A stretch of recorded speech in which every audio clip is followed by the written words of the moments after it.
ত্রিপুরা মধ্যশিক্ষা পর্ষদ পরিচালিত মাধ্যমিক এবং উচ্চ মাধ্যমিক পরীক্ষায় ককবরক বিষয়ে লিখার হরফ নিয়ে যে বিতর্ক চলছে এই বিষয়ে আবারও স্পষ্টীকরণ দিলেন পর্ষদের সভাপতি ডক্টর ধনঞ্জয় গণ চৌধুরী। তিনি বলেন, ককবরক ভাষার লিপি ব্যবহারের বিষয়ে ত্রিপুরা সরকারের বিদ্যালয় শিক্ষা দপ্তরের তরফে সিবিএসই এর কাছে একটি চিঠি পাঠানো হয়েছে।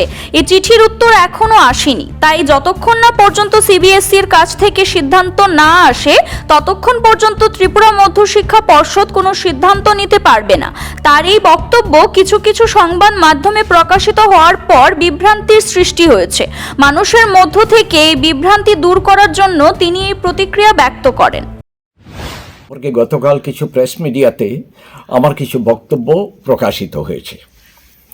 এ ব্যাপারে আমি কিছু ক্লারিফিকেশন দিতে চাই। আমি যা বলতে চেয়েছি তা হচ্ছে, ককবরক ভাষার লিপির ব্যাপারে স্কুল এডুকেশন ডিপার্টমেন্ট থেকে সিবিএসইতে চিঠি দেওয়া হয়েছে। আর যতটুকু আমি খবর নিয়ে জানতে পেরেছি, সিবিএসই থেকে এখনও অবধি কোনো সিদ্ধান্ত আসেনি। ঠিক এই অবস্থাতে ত্রিপুরা মধ্যশিক্ষা পর্ষদের সিদ্ধান্ত নেওয়ার কোনো অবস্থা নেই, কোনো ক্ষমতাই নেই।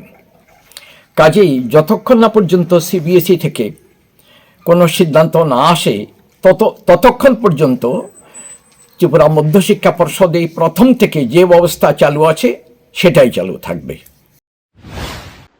CRI TV, channel for news and entertainment.